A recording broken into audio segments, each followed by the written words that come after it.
Un cordial saludo a todos los oyentes de Radio María. Un día más, con la gracia del Señor, proseguimos el comentario del Catecismo de nuestra Madre la Iglesia. Estamos en los primeros programas de la explicación de la cuarta parte del Catecismo, el tema de la oración cristiana. Y en concreto este es el tercer programa, si no me equivoco. Hemos introducido una explicación sobre qué es la oración. El Catecismo lo explica subdividiendo bajo tres aspectos: la oración como don de Dios, como alianza, como comunión. Estamos en el primer aspecto, la oración como don de Dios. Y queremos hoy concluirlo, si somos capaces. La oración es un don de Dios. Yo sé que esto dicho así, pues puede contrastar con la percepción que nosotros tenemos. Uno piensa que Él reza cuando quiere y yo soy el que decido si rezo, si no rezo, etcétera, ¿no? Pero aquí se quiere matizar, ¿no? Y se nos quiere hacer ver a los ojos de la fe que la cosa es más profunda de lo que pensamos, ¿no? Bueno, nos habíamos quedado en el punto 2560 y dice ahí: si conocieras el don de Dios, Juan 4:10, la maravilla de la oración se revela precisamente allí, junto al pozo donde vamos a buscar nuestra agua. Allí Cristo va al encuentro de todo ser humano. Es el primero en buscarnos y el que nos pide de beber. Jesús tiene sed. Su petición llega desde las profundidades de Dios, que nos desea. La oración, sepámoslo o no, es el encuentro de la sed de Dios y de la sed del hombre. Dios tiene sed de que el hombre tenga sed de Él. Bueno, una sorpresa pues de planteamiento lo que nos hace aquí el Catecismo. Si recordáis, en el punto anterior habíamos subrayado el aspecto de que la oración debiera de partir, ¿no?, de una disposición interior de sed por parte del hombre, ¿no?, de una búsqueda sincera, de tener hambre y sed.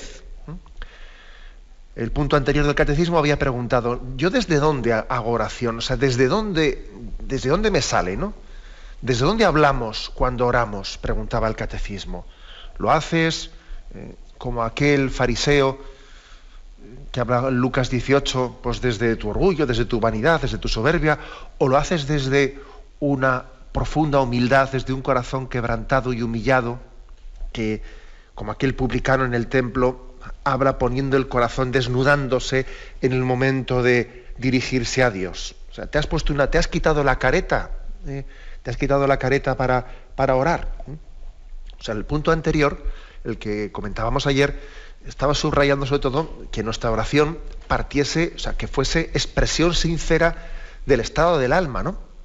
No meramente pues una fórmula que utilizamos, que es como una careta, pero que no es expresión de tu preocupación, de tu sed, de tu hambre. Bueno, ahora, habiendo hecho esa afirmación en el punto anterior, ahora resulta que el Catecismo nos remite al corazón de Dios y nos dice: es que la oración ha nacido también desde las profundidades de Dios. La oración tiene en Dios la iniciativa. Dios ha llevado adelante una iniciativa para que tú ores, para que tú reces. Cuando tú oras, estás respondiendo a una llamada de Dios, aunque te piensas que se te ha ocurrido a ti, aunque tú piensas en tu percepción de la jugada, que bueno, pues estoy en una situación especial, voy a hacer esto. No, o sea, ha habido una iniciativa de Dios. Dios te buscaba mucho antes de que tú le buscases, te estaba esperando. Quizás ha hecho falta esta situación concreta en la que tú, no sé, por ejemplo, en un momento de soledad, o en un momento de fallecimiento de un ser querido, lo que fuere, ¿no? Has notado, tú has percibido una necesidad de hacer oración. Pero detrás de esa circunstancia, de esa necesidad, hay una historia de un amor paciente que te buscaba, que estaba a la espera de que tú escuchases su llamada. Esta es la afirmación que se hace. Por eso entenderéis pues que yo en este programa muchas veces he querido un poco pues ironizar o denunciar pues esas visiones muy subjetivistas que solemos tener, pues de vivir una religiosidad que está negando, bueno, no negando, ¿no?, sino que está ignorando que Dios tiene la iniciativa en la vida de la gracia que Dios tiene iniciativa. Y cuando, por ejemplo, hacemos planteamientos del estilo de, bueno, yo hago oración cuando lo siento, hago oración cuando me sale a mí, cuando me apetece, o sea, ese tipo de afirmaciones que parece, no sé, que están hablando de la religiosidad y de la espiritualidad como si fuese una especie de consumo interno, consumo subjetivista, como si la espiritualidad fuese algo que uno también, dependiendo de sus necesidades, pues recurre a consumirlo, como también podía recurrir a otras cosas, ¿no? Podía recurrir pues al deporte, al cine. No, eso es absurdo, eso es un poco ridículo. Yo he solido a veces querer denunciar ese subjetivismo que está olvidando que, ¿cómo que yo rezo? ¿Cómo que yo cuando me apetece, cuando me sale, cuando... Si Dios te está buscando, ¿sabes? Si Dios te está buscando, la cuestión no es si... O sea, no es si te apetece o no te apetece, sino si vas a responder o si no vas a responder a Dios. Esto es así, esto es un poco, si me permitís que me salga un poco del tema, pero el otro día escuché, ¿no? Pues en un debate sobre el tema del aborto, etcétera. Uno tiene derecho, ¿no? Decían unos, ¿no? Uno tiene derecho a elegir la maternidad, si ser madre o no ser madre. Y el otro dijo, no, mire usted, ese planteamiento es falso. Usted ya es madre. Ahora, ¿usted qué quiere? Usted tendrá que elegir entre ser madre de un niño vivo o un niño muerto. O sea, pero madre ya lo es, ¿no? Pues aquí pasa lo mismo. Perdonad por el ejemplo un poco bruto, pero es así. Dios ya te está buscando. Ahora no si a mí me apetece o no me apetece. O sea, ¿tú qué le respondes a Él? Él ya te busca. O sea, ya partimos ya de un hecho objetivo. Por lo tanto, la oración es una respuesta a la llamada de Dios. Y dice aquí el catecismo una expresión que es sorprendente, ¿no? Que es muy importante. Dice, la oración es el encuentro entre la sed de Dios tiene sed de nosotros, y la sed del hombre. Nosotros tenemos sed de Dios. Claro, la primera sed es con mayúscula, la segunda sed es con minúscula, ¿no? La oración es el encuentro de dos sedes, ¿no? Aunque es un poco complicado pronunciar esto. Claro, la sed de Dios es una sed muy consciente, coherente. Dios tiene plena consciencia de que nos ama, y el que te ama está esperando de ti una respuesta de amor, y no le es lo mismo que tú digas sí o que digas no. No hace mucho aquí un oyente formuló una pregunta que era importante. ¿Dios puede sufrir? ¿Dios puede sufrir? Y ahora la pregunta se la extraía, y yo recuerdo que le respondí diciendo, claro, en cuanto a su naturaleza, la naturaleza divina es inmutable, y claro, pues el sufrimiento, si lo entendemos como una especie de corrupción de la naturaleza, pues Dios no puede sufrir. Pero si entendemos el sufrimiento no en cuanto a la naturaleza, sino en cuanto a lo que conlleva la relación personal, claro que Dios sufrirá, porque si Dios espera, si Dios te quiere, Dios te ama libremente, ha decidido amarte, y espera una respuesta de amor, he ahí, ¿no? Pues eso que en las revelaciones privadas de Santa Margarita María de Alacoque, con el Sagrado Corazón de Jesús, que tanto enfatiza la espiritualidad del corazón de Jesús, este aspecto, ¿no? Se decía con una frase tan fuerte, ¿no? He aquí este corazón que tanto ha amado a los hombres y a cambio no ha recibido respuesta, o ha recibido desprecios. Este es un misterio de Dios te busca, Dios te busca. Dios tiene sed de ti. Tiene sed de ti. Y nosotros tenemos sed de Dios. Lo que pasa es que a veces no sabemos identificar de qué tenemos sed, porque tenemos sed de felicidad, tenemos sed de plenitud. Lo que pasa es que no le terminamos de poner rostro a esa sed, ¿no? A ese deseo de felicidad. Nos falta ponerle rostro, y precisamente el quehacer de la Iglesia en su tarea de evangelización es decirle al mundo, esa sed que tú tienes, ese deseo de plenitud, tiene un rostro. El único que te va a saciar es alguien que también espera encontrarse contigo, que es el rostro de Dios Padre, de Dios Hijo y de Dios Espíritu Santo. Esta es la afirmación. Y concluye diciendo este punto, ¿no? Dios tiene sed de que el hombre tenga sed de Él. Dios tiene sed de que el hombre tenga sed de Él. Muchas veces lo que el Señor está suscitando es que tengamos sed de Él. O sea, por ejemplo, yo creo que a veces a los chicos de confirmación, pues cuando les confirmo, se lo he oído poner el siguiente ejemplo, ¿no? Les digo, mire, fijaros, vais a confirmaros todos. Y aquí este grupo, igual hay un grupo de 20 chicos que se confirman. Pero claro, no todos vais a acoger el don del Espíritu Santo en la misma medida. Cada uno lo va a recibir dependiendo de la sed que tenga, de la apertura al don del Espíritu Santo. Y si hay 20 que se confirman, pongo el ejemplo de confirmación, pero puede ser lo mismo de una oración, de una comunión en la misa, esto se puede aplicar a todo, ¿eh? Si hay 20 que se confirman, Dios también se da, porque no puede ser de otra manera, ¿no? Porque su amor es libre, no es impuesto. Dios se da en la medida de nuestra hambre y sed de Él. Luego el Espíritu Santo va a ser recibido, en el caso concreto que he puesto de la confirmación, en 20 medidas distintas, porque es el amor el que pone la medida. El amor de Dios no tiene medida, pero el nuestro sí le limita, le condiciona al amor de Dios. Un sacramento o una oración no es una especie de fórmula automática, la que yo recibo la confirmación y el otro siguiente, no es algo automático. Dependiendo de nuestra hambre y sed de Dios, recibimos más o recibimos menos, o no recibimos nada y nos resbala, ¿no? Que a tenor de los efectos que vemos en algunos sacramentos, algo así debe de ocurrir, porque claro, si un sacramento no tiene ningún efecto positivo de gracia en nosotros, debe de ser que no había ninguna disposición para acogerlo. Y aquí, por lo tanto, ¿no? el planteamiento de entrada que hace el catecismo en este punto. Tenemos un momento de reflexión y continuamos enseguida. Continuamos la explicación del punto 2560 del catecismo, en el que se nos insiste en el que la oración es antes una iniciativa de Dios en la que Él nos busca, que una ocurrencia nuestra, de que nos pensemos de que haya partido de nosotros, ¿no? Cuando oramos estamos respondiendo a una llamada de Dios.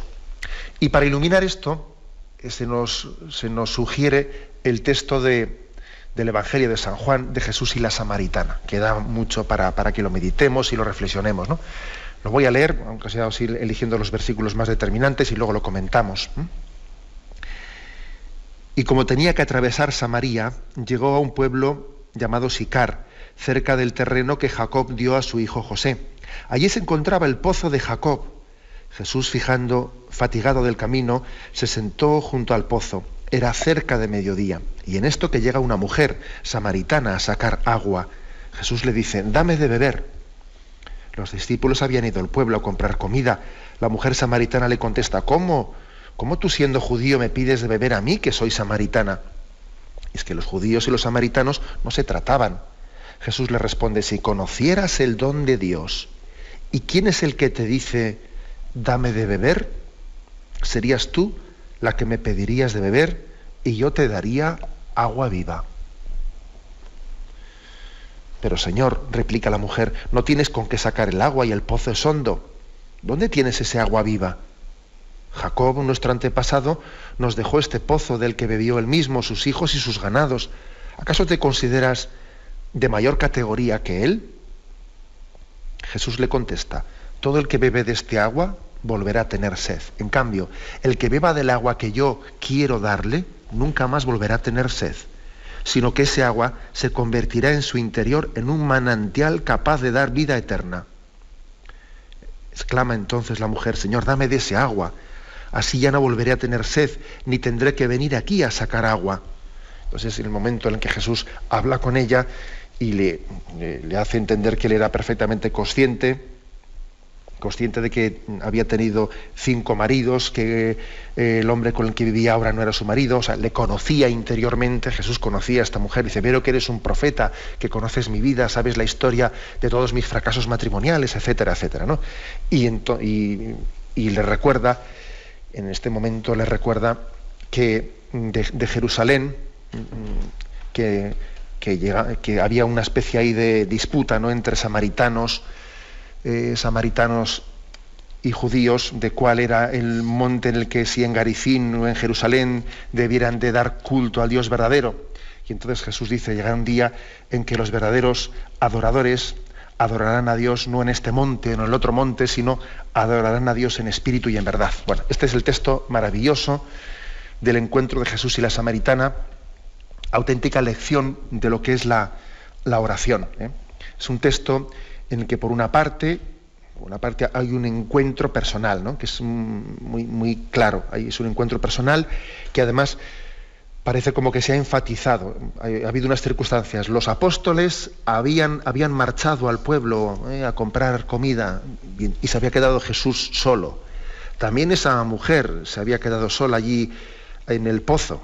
No era normal, desde luego, que un judío se encontrase primero con una mujer y que hablase con una mujer en público, porque eso estaba mal visto en aquella cultura, y encima siendo samaritana, pues todavía más complicado. Pero parece que, aunque las circunstancias no hubiesen ayudado para ese encuentro personal, sin embargo, parece que ese día estaba todo dispuesto.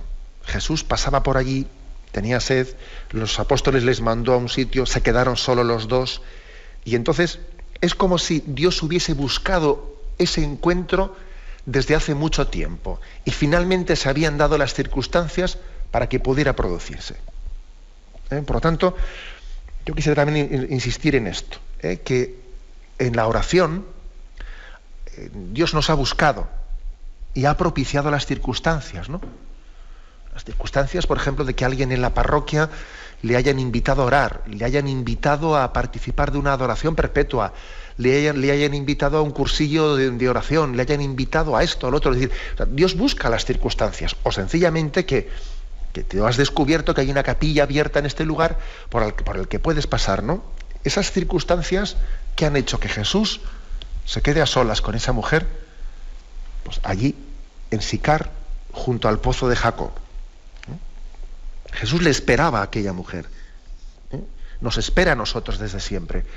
Cuando el beato Manuel González, el obispo de los agrarios abandonados, pues él insistía tanto en que Jesús nos espera en el sagrario, pues no es únicamente una frase piadosa, de espiritualidades melifluas y nada por el estilo, como algunos pues se puedan pensar. No, eso es una cosa muy seria. La afirmación de que el Señor me espera en el sagrario es una afirmación real, totalmente real. Y Él ha propiciado las circunstancias de mi vida para que yo me pueda encontrar con Él. En segundo lugar, el encuentro tiene lugar junto a un pozo en el que hay agua. Ese agua es obvio que en la mentalidad del Evangelio de San Juan quiere significar la gracia de Dios, que sacia nuestra sed. El hombre tiene sed y tiene que beber. En la mentalidad de Jesús, ese agua es el agua de la gracia. En la mentalidad de esa mujer, que somos nosotros, pensamos que esa agua es otra cosa. Ese agua es, yo tengo un problema, tengo esto, ahora mismo tengo una necesidad, a ver si había tenido 5 maridos, para ver si con este ahora yo me lleno el corazón, los anteriores me fallaron, ¿no? En la mentalidad nuestra, el agua, en la mentalidad de la mujer, la nuestra, el agua es la satisfacción inmediata de nuestras ansiedades, ¿no? Y nuestras necesidades. En la mentalidad de Jesús, ese agua es un don que nos sacia plenamente, es el don de la gracia, el don del amor de Dios, que solamente Él nos puede saciar plenamente. Por eso le dice a la mujer: tú a este pozo vienes, bebes y vuelves a tener sed, y vuelves a beber y vuelves a tener sed. Casi es un tipo de beber para retroalimentar la sed. Sin embargo, yo te ofrezco un agua que cuando la bebas saciará tu sed para siempre y se convertirá en ti en un torrente de agua viva. Pero hay un problema, y es que ese agua está en un pozo y no es tan fácil sacarlo.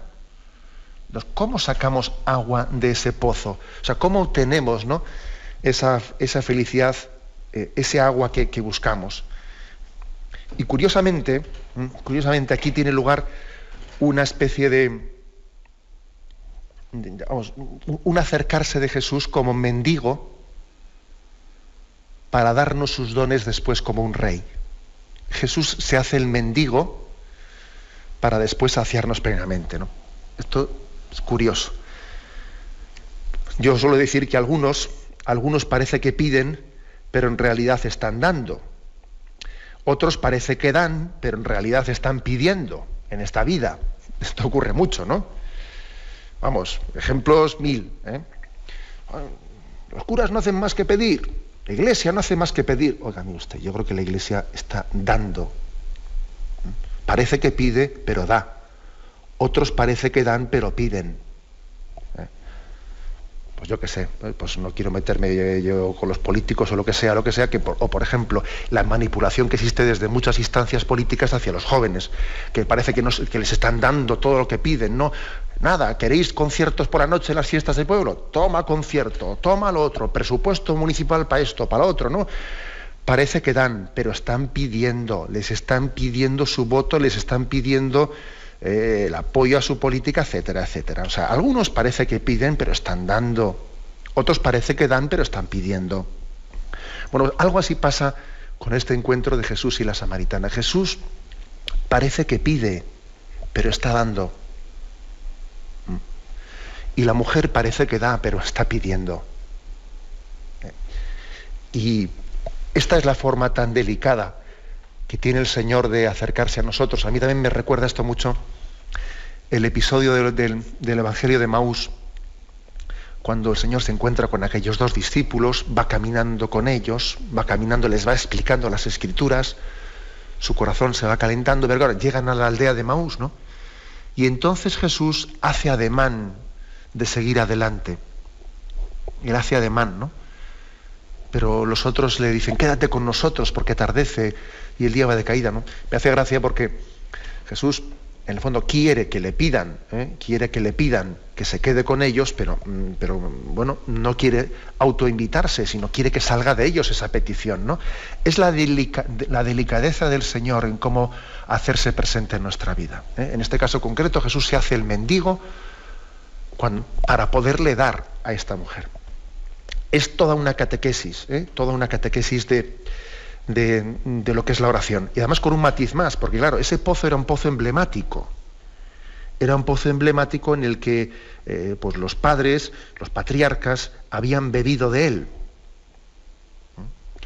Y claro, pero sin embargo, claro, la mujer dice, pues Jacob en este pozo dio de beber, sí, pero el asunto está no como en aquel tiempo, pues nuestros antepasados bebieron de este pozo, sí, pero es que hay que beber ahora hay que beber, ¿no? Y también yo creo que esta es una imagen en la que se nos está diciendo que, claro, no vale únicamente con que nuestra relación con Dios esté basada en la historia y en la tradición. Hay que tener una experiencia personal ahora. Y tiene que ser una oración hecha en este momento en el que el Señor quiere saciar mi sed y responder a mi situación concreta. No vale vivir de la tradición. La tradición es muy importante porque un pueblo sin tradición, ¿no? Alguien sin tradición no tiene raíces, pero la tradición por sí sola no es suficiente. La tradición tiene que llevar a una experiencia personal en este momento. A una experiencia personal. Me parece que ya he contado yo en este programa, no estoy muy seguro, porque yo, claro, es que uno habla tanto ya que ya no sabe lo que dijo y lo que no dijo, pero bueno, con vuestra paciencia, si lo conté, lo vuelvo a contar, ¿no? Pues una pequeña de esas metáforas, ¿no?, muy gráficas que a veces sirven un poco para hacernos ver un aspecto de la vida espiritual. Y la parábola era la siguiente, ¿no? Comparar la oración con la siguiente parábola. Decía que la parábola nos remite a esas cacerías que se suelen ver especialmente en el entorno anglófono, en el entorno de las tradiciones de Inglaterra, de las cacerías de zorros, ¿no? Entonces, bueno, pues alguien comienza una cacería pues con todos unos perros supuestamente bien adiestrados que van persiguiendo a su presa, al jabalí o a quien fuere, ¿no? Van persiguiendo a la presa y al principio todos van conjuntamente, todos van corriendo, van saltando las distintas dificultades, se meten en los ríos, salen de ellos, se meten entre los matorrales, todos van corriendo. Pero claro, ya la cacería se va alargando y un perro se descuelga, otro perro se descuelga, otro se va cansando y al final la cacería, pues únicamente dos o tres perros son capaces de alcanzar la presa que estaban siguiendo, ¿no? Todos los demás se han ido quedando descolgados. Y la enseñanza de esta pequeña imagen, la enseñanza es, bueno, ¿y por qué estos perros han sido capaces de alcanzar la presa y los anteriores no? ¿Qué pasa? ¿Que estos estaban mejor entrenados? ¿No? ¿Eran más jóvenes que los otros? No, pues tampoco, ¿no? Entonces, ¿por qué estos sí y los anteriores no? Y claro, la respuesta es, porque es que estos perros habían visto a la presa desde el principio y corrían detrás de lo que habían visto, mientras que los anteriores, los demás corrían, no habían visto la presa y corrían porque veían correr a los demás perros. Y entonces, claro, si tú corres al principio porque ves correr a los demás, al principio funciona, pero según te vayas cansando, dice, oye, tú, que yo no he visto nada y yo ya estoy cansado, ya lo dejo. Al final concluyen, son perseverantes, ¿no?, en ese seguimiento los que han tenido una experiencia personal. Y así pasa en la vida espiritual, ¿no?, que no basta funcionar únicamente por tradición, porque lo hemos hecho siempre, porque sino que el que no tiene una experiencia personal de encuentro se va a cansar, lo va a dejar, es que lo va a dejar tarde o temprano, y en las circunstancias en las que estamos, más temprano que tarde. Por eso también creo que es emblemático, en este pasaje de Jesús y la samaritana, es emblemático el que se diga que en este pozo bebió Jacob, pero es que hay que beber ahora. Y es que en este momento hay que tener una experiencia personal. Y esta mujer samaritana es la imagen del hombre que sí, mantiene una cierta tradición, pero está falto de un encuentro personal con la gracia y con el amor de Dios. Y la prueba es que está intentando saciar su corazón, pues a falta de haber descubierto y haberse abierto al amor de Dios, está intentando buscar sucedáneos, por aquí y por allá. Y está mendigando afectividades, porque no se ha abierto al amor de Dios. En resumen, de este punto 2560, la oración es una iniciativa de Dios. Si conocieras el don de Dios, si conocieras que Dios va detrás tuyo, si supieses que Dios ha dispuesto muchas circunstancias en tu vida para salir a tu encuentro, entonces seguro que te abrirías, ¿no? Seguro que tú, en vez de pensar que Dios me está pidiendo, o sea, mejor dicho, que soy yo el que estoy ofreciendo algo a Dios, caería en cuenta que estoy respondiendo a una llamada suya, Bien, tenemos un momento de reflexión y continuaremos enseguida. Continuamos la explicación del Catecismo de la Iglesia Católica, pasando al punto 2561. Si en el anterior, para explicar que la oración es un don de Dios, se introducía con ese versículo del Evangelio de Jesús con la samaritana, si conocieras el don de Dios, este punto se introduce con la respuesta, ¿no? Tú le habrías rogado a él y él te habría dado agua viva. Nuestra oración de petición, continúo leyendo, nuestra oración de petición es paradójicamente una respuesta a la queja del Dios vivo. Y aquí viene una cita de Jeremías. Me dejaron a mí manantial de aguas vivas para hacerse cisternas agrietadas. Respuesta de fe, la oración es pues respuesta de fe a la promesa gratuita de salvación, respuesta de amor a la sed del Hijo único. Como veis, estamos remarcando lo que hemos afirmado en el punto anterior. Bueno, aquí, si conocieras, si te dieses cuenta, ¿no? Si tuvieses una conciencia más viva de qué es lo que supone la oración, que no supone voy aquí y me pongo delante de Dios, pues que los dioses te sean propicios, ¿no? Como se dice así en términos paganos, que los dioses te sean propicios, a ver si obtienes una especie de dones, de necesidades, no se trata de que los dioses me sean propicios, ¿no? Sino se trata de que yo descubro para mi sorpresa, me siento conmovido al darme cuenta que Dios me perseguía hace tiempo, que iba detrás mío. Que ese encuentro de Jesús con Zaqueo, cuando le dice, Zaqueo, baja del árbol, ¿no? O sea, Zaqueo hace tiempo que estaba siendo seguido por Jesús, le conocía por su nombre, pero bueno, ¿cómo tú conoces mi nombre? Sí, Zaqueo, tú hace unas semanas has oído hablar de un tal Jesús, te has interesado por él, y hoy pues has cogido fiesta en tu trabajo y has venido aquí para verle a Jesús que pasaba, te has subido al árbol, pero yo te conocía de mucho antes, ¿sabes? Y sé tu nombre y sé tus circunstancias, igual que Jesús sabe las circunstancias de esa samaritana y de sus fracasos matrimoniales, etcétera, etcétera, ¿no? Yo te conozco y quiero entrar en tu casa. Bueno, esta es la gran sorpresa de la oración a la que todos tenemos que abrirnos. Por eso, una de las digamos, de los factores para discernir si somos conscientes de esto, no somos conscientes de esto, es ver cómo pedimos, ¿no? O sea, ver cuál es nuestra oración. Yo creo que nosotros cuando pedimos mal o nos limitamos a hacer de la oración una especie de petición de caprichos, petición de caprichos, en el fondo es que no nos estamos dando cuenta de con quién nos estamos encontrando. Si supiésemos, o sea, si tuviésemos conciencia de que Dios nos ama y nos busca, el tipo de peticiones que hacemos seguro que serían distintas, ¿no? Pediríamos el don del Espíritu Santo, pediríamos el don del amor para responderle, pediríamos el don de la perseverancia, ¿no? Para ser discípulos suyos.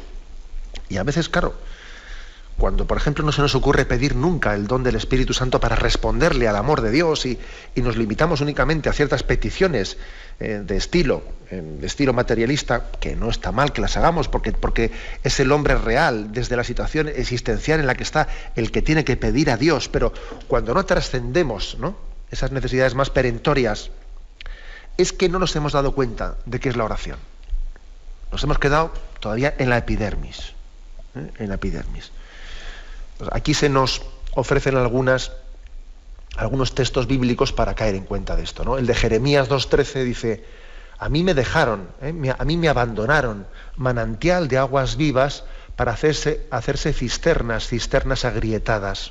Bueno, esto se le podría aplicar, es un texto de Jeremías, pero se le podría aplicar a la perfección a la mujer samaritana. O sea, has abandonado el manantial de agua viva y te has hecho cisternas de aguas agrietadas. Pues esa mujer se había intentado compensar la falta del amor de Dios con la búsqueda de afectividades, ¿no?, mendigando afectividades, como solemos hacer siempre. O cuando no bebemos el agua de la gracia, solemos intentar saciar o compensar el agua de la gracia pues con otro tipo de aguas que aparentemente engañan la sed, pero generan más sed, ¿no? Es un agua que nos sacia. Y hay muchas aguas en esta vida, yo suelo decir como ciertos refrescos que parece que están fabricados para generar más sed y no quitárnosla. Y encima hay que pagarlos, a diferencia del agua que es gratis, ¿no? O sea, es curioso. Pagamos por algo que no nos sacia, y sin embargo el don de Dios, que es gratuito, parece que no. Bueno. Textos concretos que se nos ofrecen. Juan 7, 37, 39. El último día, el más solemne de la fiesta, Jesús, puesto en pie, proclamó en alta voz: si alguien tiene sed, que venga a mí y beba, el que cree en mí. La Escritura dice que de sus entrañas brotarán ríos de agua viva. Decía esto refiriéndose al Espíritu que habían de recibir los que creyesen en él. El Espíritu, en efecto, no se había hecho presente todavía, porque Jesús aún no había sido glorificado. Pero ahora ya está glorificado Jesús, ¿eh? Y ahora ya podemos beber de él el Espíritu Santo, beber el Espíritu Santo. Cuando Jesús grita en la cruz: tengo sed, y está dándonos, no pide, pero en el fondo nos da ese agua que brota de su corazón, que sabéis que fue traspasado por la lanza del soldado y brotó de él agua junto con la sangre. Ese agua es imagen, así toda la tradición de la Iglesia pues lo ha querido interpretar, ¿no?, imagen del don del Espíritu Santo que viene a saciar nuestra sed. Tengo sed. Si habéis visitado a una de las capillas de las monjas de la Madre Teresa de Calcuta, suelen tener siempre en el altar mayor pues un crucifijo y unas letras puestas al lado: tengo sed. Tengo sed de ti, tengo sed de tu respuesta de amor. Cristo tiene sed, y además sabéis cómo al escucharle el grito de que tengo sed, los allí presentes empaparon una esponja en vinagre, la pusieron en la punta de un palo y se la hicieron llegar a Jesús.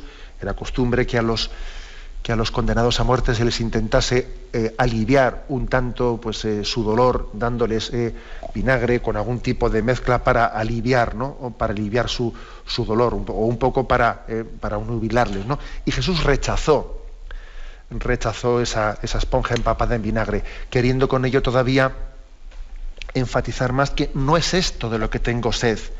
Yo tengo sed de ti. no me des esta bebida para que ahora mismo calme mi dolor. Lo único que va a calmar mi sed es tu respuesta de amor. Por tanto, esa intuición de la Madre Teresa de Calcuta, ¿no? Esa intuición de la cual él comenzó la fundación, tengo sed, que está puesta ahí en todas las capillas, ¿qué quiere decir? Pues tiene sed de nosotros, y eso supone una llamada a la oración, una llamada a una relación personal, a una relación personal. El siguiente texto que se nos propone, Isaías 12:3, y además este texto de Isaías está asumido en la liturgia de las horas como uno de los cánticos que solemos rezar en laudes. Lo voy a rezar. Te doy gracias, Señor, porque estabas airado contra mí, pero ha cesado tu ira y me has consolado. Él es mi Dios y Salvador, confiaré y no temeré, porque mi fuerza y mi poder es el Señor. Él fue mi salvación. Y sacaréis aguas con gozo de las fuentes de la salvación. Es, por lo tanto, una referencia a ese, el que tenga sed, que venga a mí, que beba, ¿no? Y sacaréis aguas con gozo de las fuentes de la salvación. Un texto impresionante. Más textos que se nos ofrecen también. El siguiente es el texto de Isaías, perdón que este se me ha perdido aquí, Isaías 51, ahora si lo busco, que se me ha traspapelado. Isaías 51, versículo 1. Prestadme oído, seguidores de lo justo, los que buscáis a Yahvé, reparad en la peña de donde fuisteis tallados y en la cavidad de pozo de donde fuisteis excavados.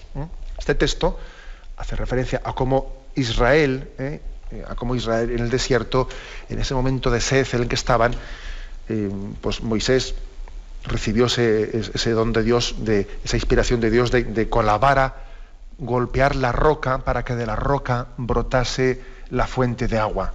Esa roca era símbolo del costado de Cristo, que golpeado no con el bastón de Moisés, sino golpeado con aquella lanza del soldado de él, brotaría el agua viva, el agua de la gracia.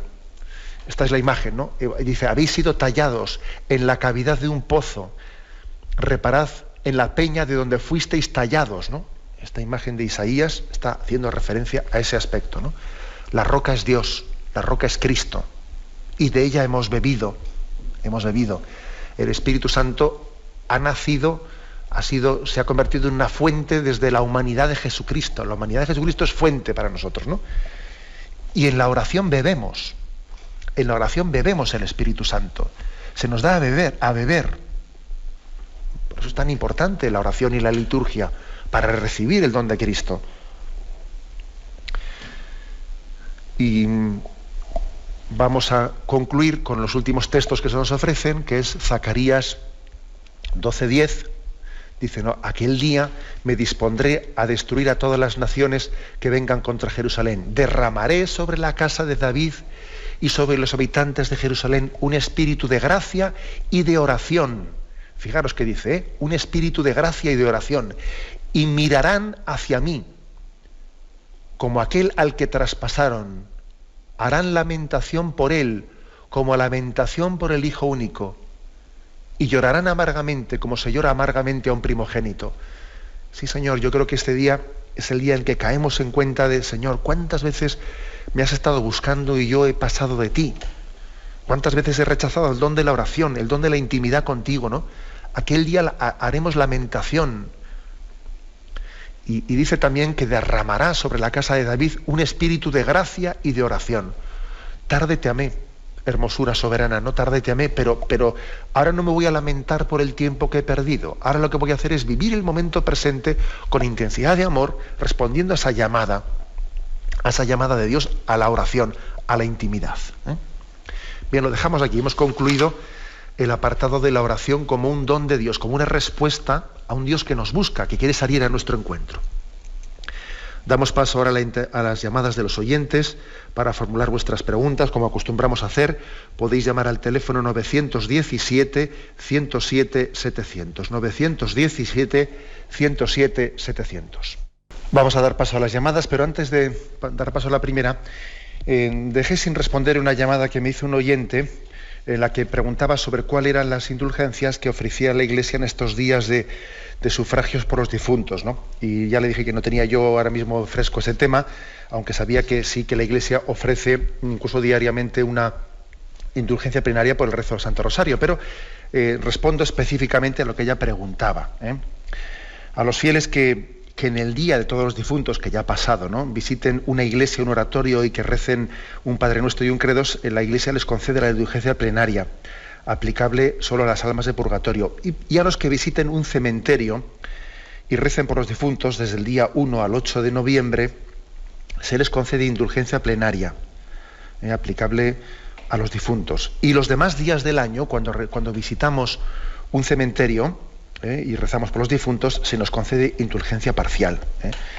Entonces, bueno, pues también bueno es decir esto, que yo creo que no tenemos que avergonzarnos en absoluto de esta doctrina que es un don de Dios, la doctrina de las indulgencias, en la que se nos todavía motiva para orar por los difuntos. Estamos en un mes de noviembre muy propicio para ello, ¿no? Siempre que visitamos un cementerio se nos concede la indulgencia parcial orando por los difuntos, y cuando lo hacemos en estas fechas del 1 al 8 de noviembre es una indulgencia plenaria.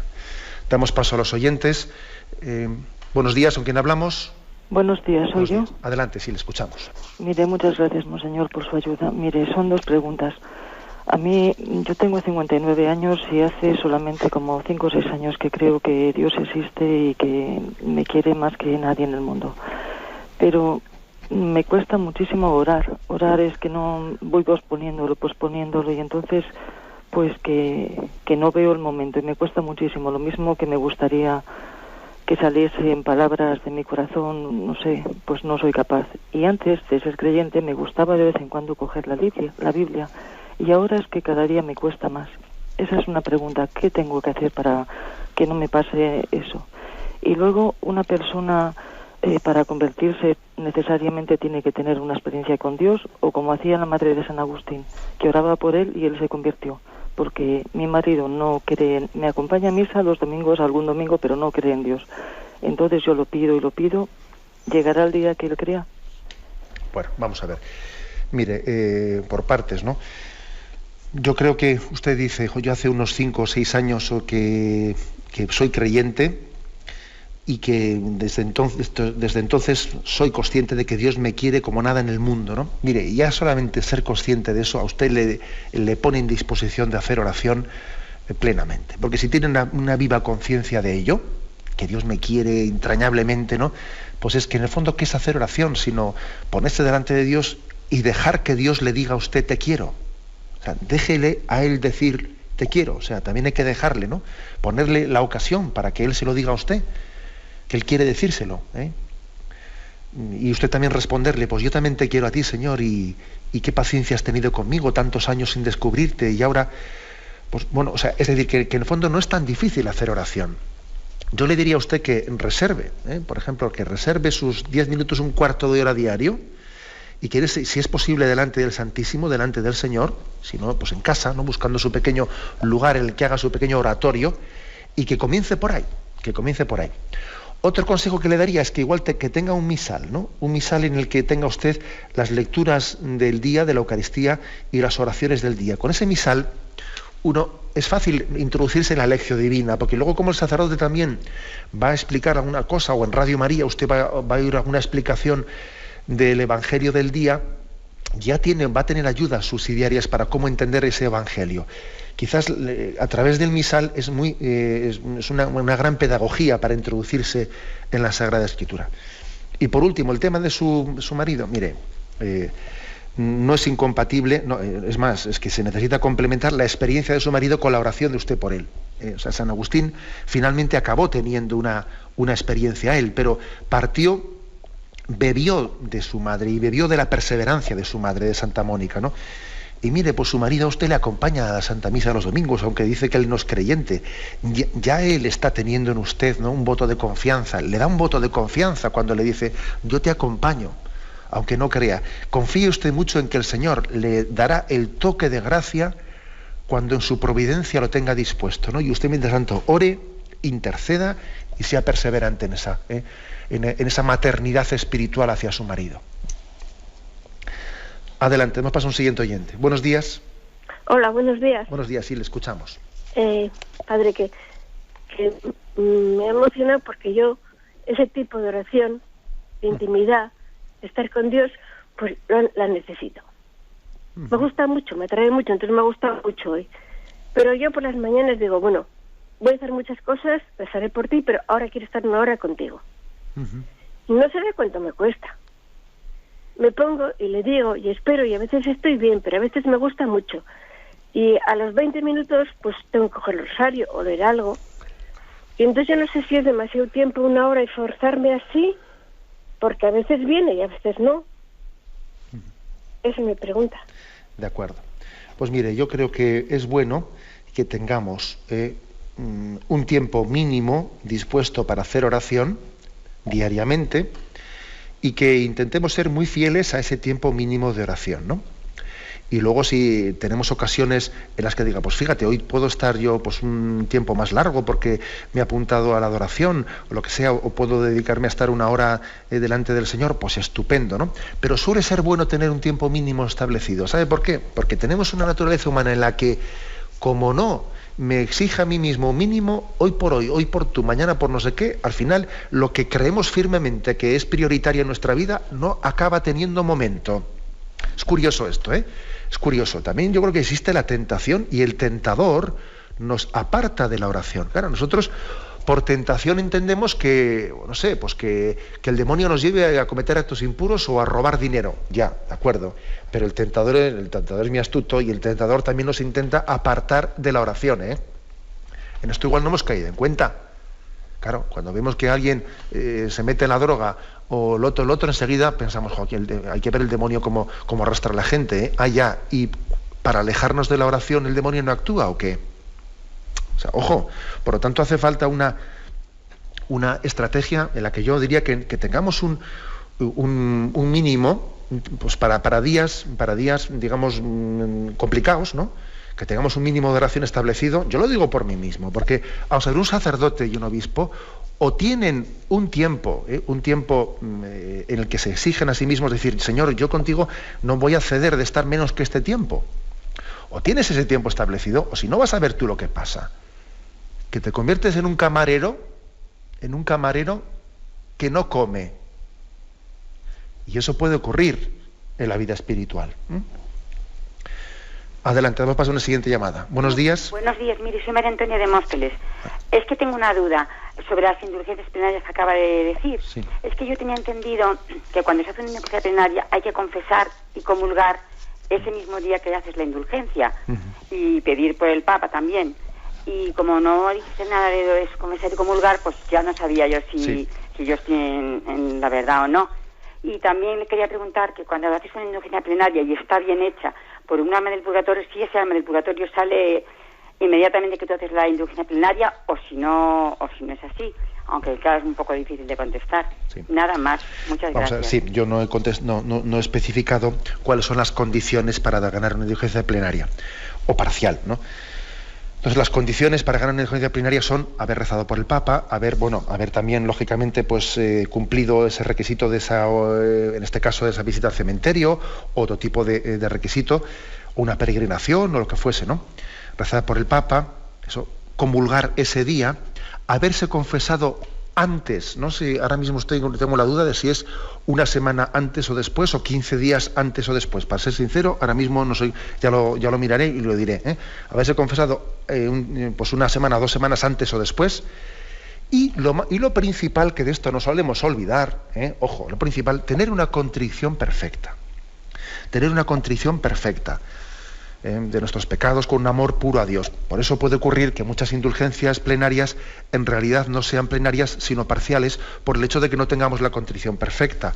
Cuando no existe una contrición perfecta, un amor, un acto de amor puro y pleno a Dios, entonces la indulgencia plenaria pasa a ser parcial, porque nos falta, nosotros a veces decimos, a ver, sí, pues he rezado por el Papa, tal y cual. Claro, tenemos más claro los actos externos, pero no nos caemos en cuenta de que lo principal de la indulgencia plenaria es el acto de contrición perfecto.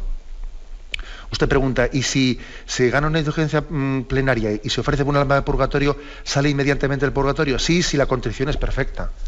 De lo contrario, bueno, yo creo que nosotros no podemos automedirnos, o sea, no podemos tener una especie de termómetro para cuantificar las cosas de la gracia. Me explico, hay que dejar en manos de Dios, nosotros hacemos pues lo que buenamente podamos hacer, y luego esa cuantificación tenemos que renunciar a hacerla. La ponemos en manos de Dios y Él distribuirá esa gracia de esas indulgencias, sean parciales o plenarias.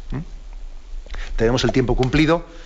Me despido con la bendición de Dios Todopoderoso, Padre, Hijo y Espíritu Santo. Alabado sea Jesucristo.